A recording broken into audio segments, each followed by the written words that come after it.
Hello, class.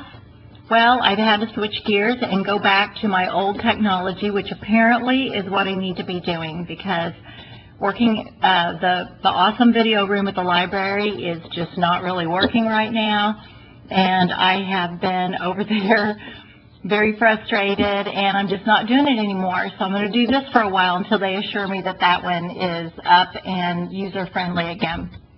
Okay, before I start any problems, I want to do a little Chapter 4 overview. So we've got several objectives that we need to make happen in Chapter 4. First of all, we are adding an additional complication by now learning how to record transactions for companies that sell products. We now have a new concept called cost of goods sold, okay, which complicates our income statement and requires us to do a multi-step income statement. Okay, we can do this. So the basic idea here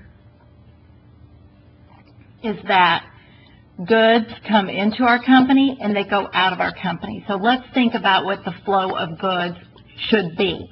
We have some beginning inventory at the beginning of each accounting period.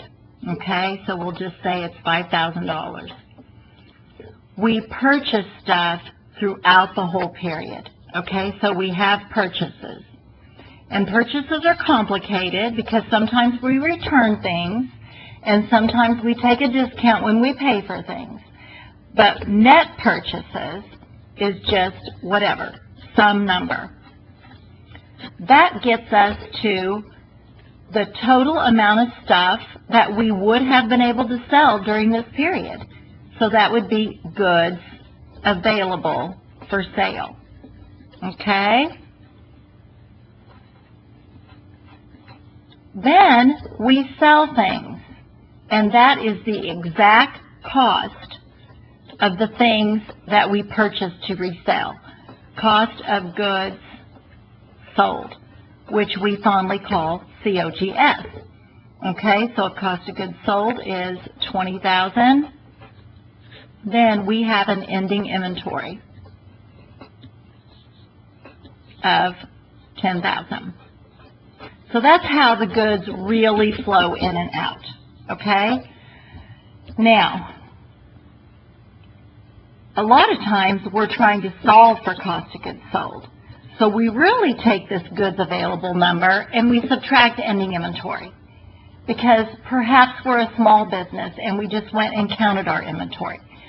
But that's not really the kind of accounting we're going to do in this chapter. This is what our income statement often has a piece in it that looks like this. But the kind of accounting that we're going to do is we're going to do perpetual inventory. Because you know what? Even the tiniest of businesses have good enough software to keep a perpetual inventory now. Think about your big stores. Think about going to the grocery store or to Walmart. When they scan your item, they are recording all sides of what's happening. They are recording the sale of that item. They are recording the cash that you are going to pay before you leave the store. Check, credit card, doesn't matter. It's still cash to them. They are reducing inventory for that item leaving the store, and they are debiting cost of goods sold, which is the direct expense against the sale they just made.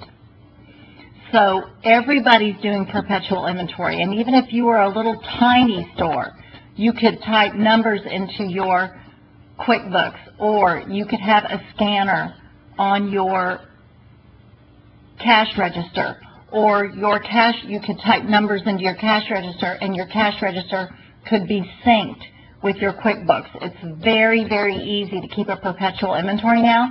So that's the only kind of actual accounting that we're going to, the only kind of entries that we're going to make in this chapter is for perpetual inventory. Okay, so we've got a grip on that, on where we're headed. We are also going to learn to record purchasing transactions, assuming perpetual, and record sales transactions. And when I say that we record purchases and sales transactions, I also mean all the other things that can go with it. We have returns, we pay with a discount, or we get paid with a discount. Okay, so I'm going to stop this video here, and then we are going to move into doing quick study 4-4. We're going to do quick study 4-7. And those will get us through purchases and sales, and then you will be prepared to work on other problems on your own. Okay.